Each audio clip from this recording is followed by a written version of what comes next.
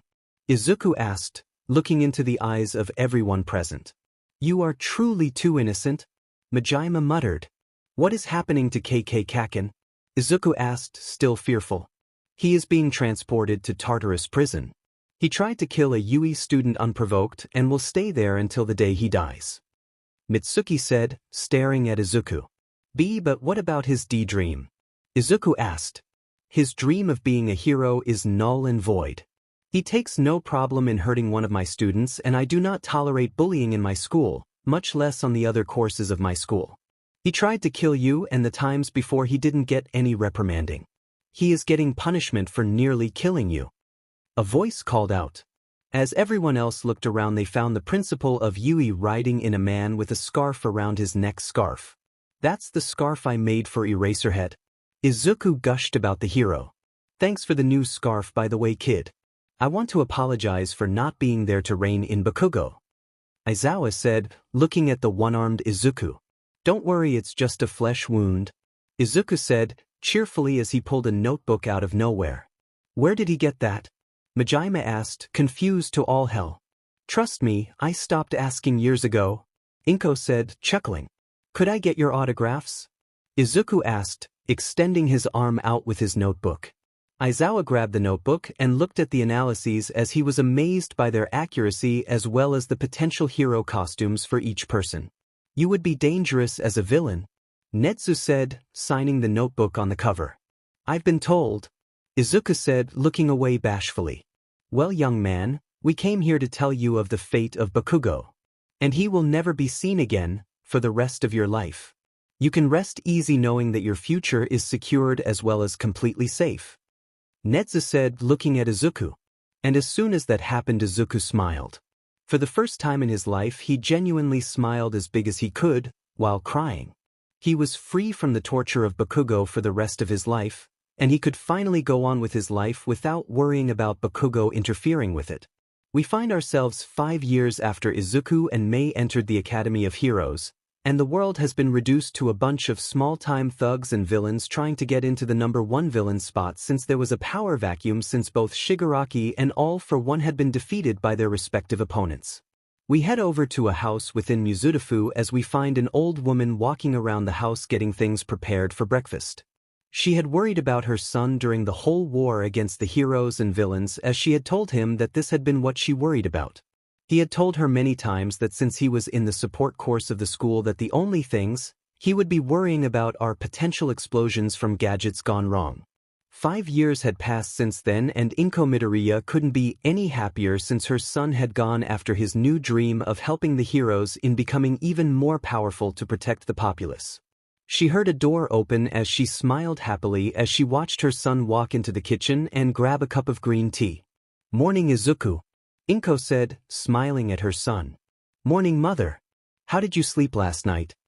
Izuku said he had changed over the time he spent at UE Academy.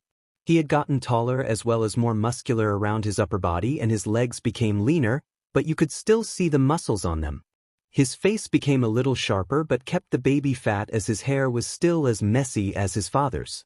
Not to mention the fact that he had a hickey on his neck as he was still waking up from the night he had. Both mother and son heard the shower turn on as Inko looked at her son expectantly as she smirked at him. So, when am I going to expect grandbabies? She asked teasingly. Probably once Mei starts showing, Izuku said, still not registering what he was saying. Oh, well then make sure to be there for them. You know how that turned out for you? Inko said, as Izuku nodded his head.